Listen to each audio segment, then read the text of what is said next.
The wheels on the bus go round and round, and the Democrats have a bus full of clowns.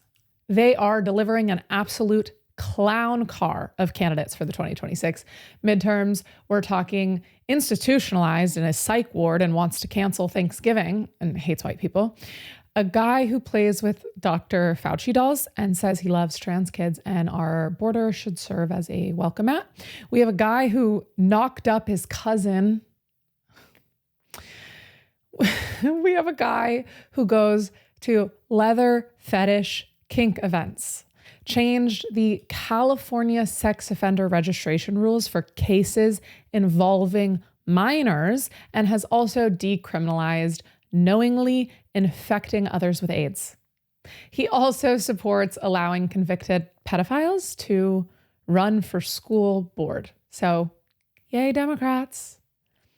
We have a Haitian woman who thinks the US is a fucking disgrace, wants to abolish borders, law enforcement, and prisons. She's radical. We have this jihadist who believes the US deserved 9/11, is funded by the Muslim Brotherhood, and whose wife and father-in-law have terrorist connections. And really, please don't believe me. Please watch them tell you. We are going to get into it. Welcome to DayeTime. I'm your host, Avery Daye.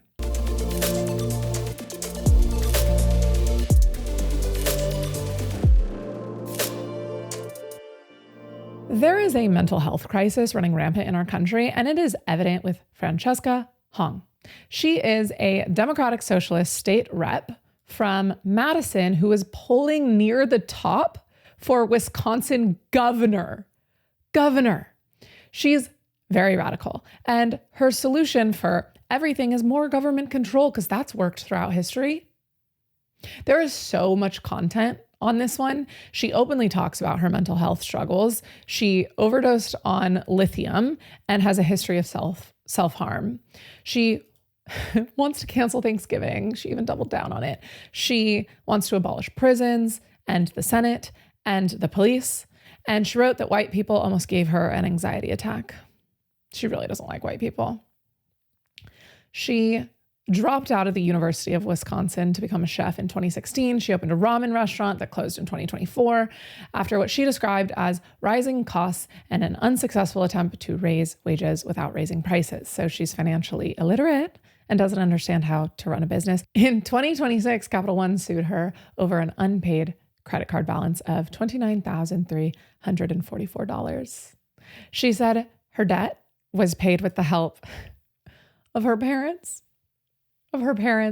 She wants to be in charge of managing the finances of Wisconsin, but needs her parents to pay her debt and manage her own finances. Yeah, that's a winning strategy, Democrats. Okay.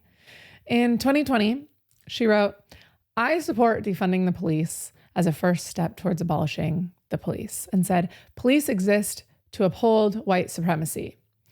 Defund them, abolish them, reform can't be an option." Here is her answering a question about whether or not she wants to defund the police. Do you still long-term want to abolish police, but ultimately?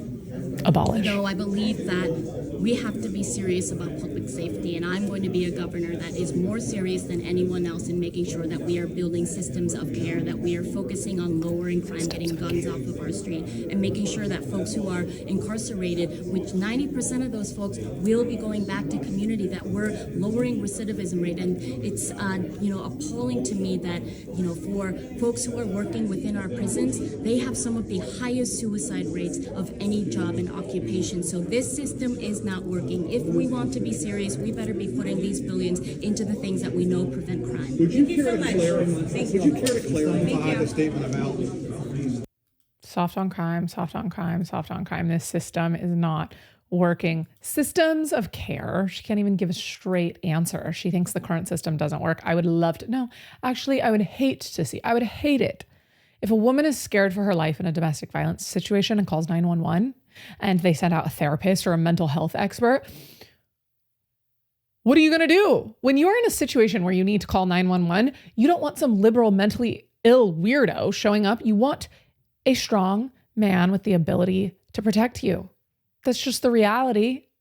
She also said, my perfect world would be a world without prisons. Soft on crime. Democrats soft on crime. She posted on X, abolish the Senate. She called to cancel Thanksgiving. And when asked about it recently on CNN, she did, in fact, double down. You know, you talked about your past positions that he keeps highlighting and, you know, obviously likely would continue to do so before November should you win. One thing that they brought up as well was a post from you in 2021 where you said Americans should cancel Thanksgiving, should have done this in 1621.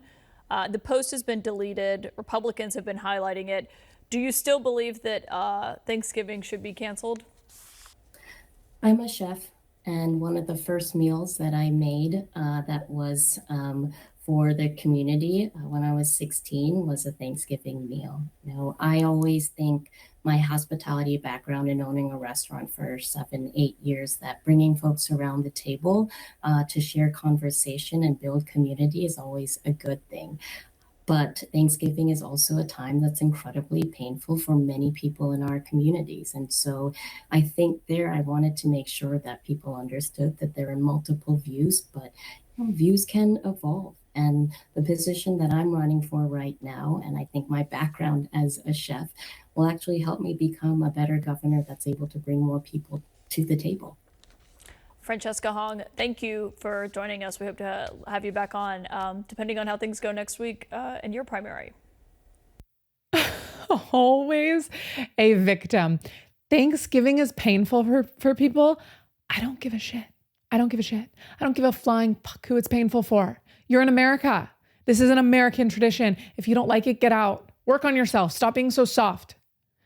This is why no one likes a liberal. They're losers, victims, poor me. Everything and everyone's working against me. Or you could just have fun in life. Enjoy the turkey and the meal and the hospitality and the family. Focus on the good in life. Because in America, we are so privileged. We have so much to be grateful for because we have our freedoms. But if we pander to these woke idiots and everyone's feelings all the time, we will not have our freedoms. I mean, she's as bad as it gets. Full-on DSA member who hates America, doesn't know what she stands for. It's pretty bad. So if you're in Wisconsin, vote for Tom Tiffany, who's been endorsed by Trump. And then the clown car continues with James Talarico, Texas House member and Democratic Senate nominee.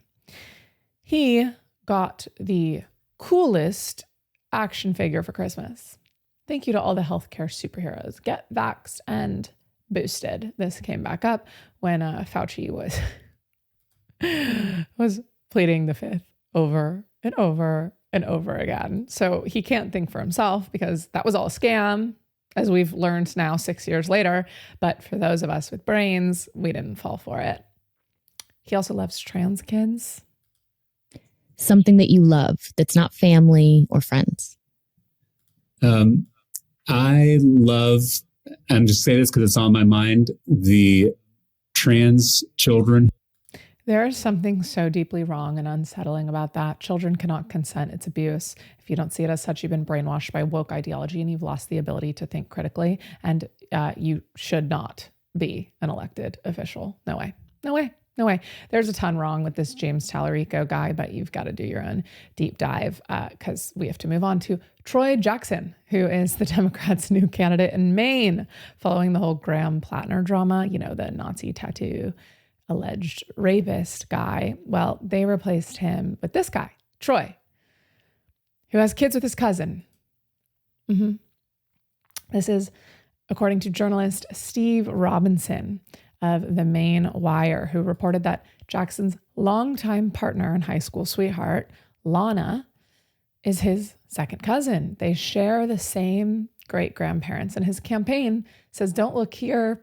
This is just a personal attack on Troy's family. They're shameful and desperate, and they're just calling it a distraction. Okay, well then what are his views? He's a Bernie guy. Copy and paste Bernie Sanders, but put him in today's world. And today's political climate. So he's somehow more radical than Bernie Sanders. When I worked for Bernie in 2016, that was the most incredible campaign that, I've ever been around. This is way bigger. I mean, people are coming out like crazy because they are upset. This is really the best the Democrats have. I guess so. I mean, he looks like a dweeb, but okay. Moving on. Next up is a guy who loves LGBTQ plus children. It's creepy and it's weird, and there's something sinister happening here in my belief. But I'm going to start strong with the one that pisses me off the most. This is Scott Wiener, and just his name. He's in California. This is potentially a very dangerous road we're going down to say that minor crimes are going to ban you for life for running for office. That we live in a democracy where people get to run for office. Minor crimes? I'm pretty sure he means crimes against minors, because this was after he voted down a bill to ban registered sex offenders from office. He also authored a bill that adjusted California's sex offender registration rules. It reduced penalties for registration requirements in cases involving oral and anal sex with minors aged 14 to 17 when the age gap was under 10 years. It softens consequences for sex crimes involving teens. He also authored SB 132 that allowed the housing of transgender inmates according to gender identity instead of sex, not protecting women. He also authored SB 107, positioning California as a sanctuary for minors seeking gender-affirming care, also known as child abuse. So it gives access to out-of-state youth and limits parental notification and consent. Doesn't stop there. He also sponsored a bill, SB 3239, that reduced the penalty for giving someone HIV knowingly. So he basically decriminalized knowingly infecting others with AIDS. Now I know what you're thinking. What is this guy's obsession with sex and children's sexuality? Well, it should come as no surprise to you that he has all these weird kinks and fetishes. He regularly attends the Folsom Street Fair and other related leather and kink events and posts photos of himself there. We pulled some of the photos and I'm so sorry you guys have to see them, but people aren't angry enough, clearly, because if we were, he wouldn't be in office. This man should not be involved in making policy. He obviously has issues. And then the insanity and the irony of the Democrats' clown car really shines through as we highlight the next two candidates who come from a culture that doesn't support or allow people to be gay. Their cultural norm is to kill gay people. Like it's really, really not accepted. It's really not allowed. It's their way of life. Islam. And honestly, the Islamic candidates list is long, and it's an entirely new video that I will cover, but we're going to start with Elisa, Avila, Chevalier, or whatever. She's a proud communist who converted to Islam. Listen to her talk about how she wants to bring Islam to the halls of power. I know that we all deserve a representative who isn't bought by AIPAC. I'm also the only Muslim in my family. I reverted 3 years ago. Actually, the friend who pushed me to do it asked me, why have you fasted for 4 years and yet you haven't taken your shahada? She's here today, and when she asked me that, I thought, that is a great question. And I thought for myself why I hadn't taken the step yet. But it was seeing how all of my friends who were showing up to organizing, who are Muslim, were showing up in the space, and the grace and love and passion that they had in these spaces of social justice, that really pushed me to join the faith. And wanting to make sure that we are reflecting that I'm reflecting that in every space that I'm in, and that, inshallah, if we make it to Congress, that we're reflecting that in the halls of power. In the halls of power? That's so terrifying. I don't want to live in a place where Islam is in power. I don't want to live under Islamic rules, because that would mean Sharia law, and that is not compatible with our freedoms at all. She also called America a fucking disgrace. She also attended a pro-Hamas rally the day after October 7th, celebrating the attacks. She co-founded CUAD, at Columbia to undermine and eradicate America through violence. Their words, not mine. She wants to abolish police, prisons, borders. She also said she didn't have a napkin, so she wiped dirty hands on the American flag. Also, obviously, she believes in no deportation for illegals. Obviously. I want to still ask about two tweets specifically because I think they are relevant to the race. The first is all deportation is wrong. Now, in Congress, obviously, that comes with a lot of questions about immigration enforcement. And even as Democrats might agree with calls that you have shared to things like abolish ICE, I don't know if they're necessarily there on things like all deportation is wrong. Is that something you still believe? That phrase, yes. I still believe that all deportations are wrong. And even if we're talking about illegal entry to the country or someone who may have committed a crime? So when we're talking about things like illegal entry, or we're actually talking about administrative laws, right? We're not talking about criminal law. Let me concede the question of people who have not committed a crime, because I think that that's not really the question at hand. Like, if we're saying all deportation is wrong, though, that would seem to also include people who were convicted of breaking U.S. criminal law. Is the deportation of those people wrong? Yes. I'm so uninterested in what she has to say. She's so dumb. She's so dumb. I'm sorry. No deportation of criminals. Like, this is a radical view. You cannot just make up law and order as you go. It's breaking the law to enter into the country. Why do the Democrats not want any law and order? How do you have a country without borders? This is just so basic. And they're trying to complicate it with all of these emotions and all of these little details, or they're just skewing reality, and people fall for it because they have empathy. But this empathy is going to result in a sinking ship. And then in Michigan, we have Abdul El-Sayed for Senate. He's a jihadist who believes America was built on racism, but you can hear him say that. Don't need me to tell you. Founded on the removal of a whole people. Founded on the idea that we could compromise on whether or not people, as a function of the color of their skin, could be enslaved by other people. Founded under the idea that all people are created equal, all men, but that only meant certain men and not women. What? What? And coming from Islam, that's quite rich. No? Does anyone else see the irony here? It's so hypocritical. It's just hate white people, hate white people, hate white people. It's all this is about. It's just propagating this hatred towards Europeans, white people, Americans. How do I know that? He didn't even want to make a comment about Khomeini's death, Ayatollah Khomeini, because a lot of people in Dearborn are sad. We have the audio. So, this is going to destabilize the region. I also want to remind you guys that there are a lot of people in Dearborn who are sad today. So, I just don't want to comment on Khomeini at all. I don't think it's worth even touching that.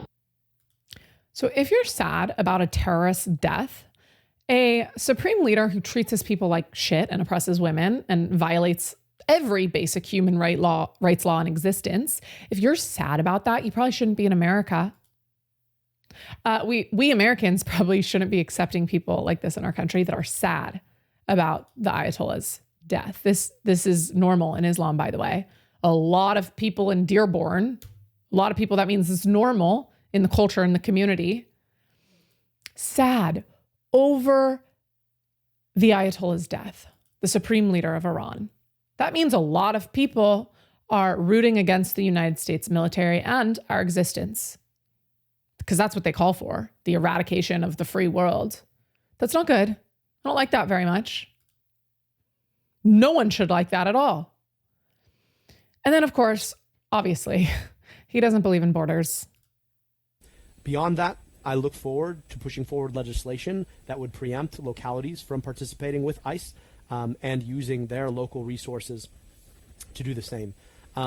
Beyond that, we've also got to make sure that in this state, we are not discriminating by documentation status. Right now, if you're undocumented, you don't get access to a driver's license, so you're stuck.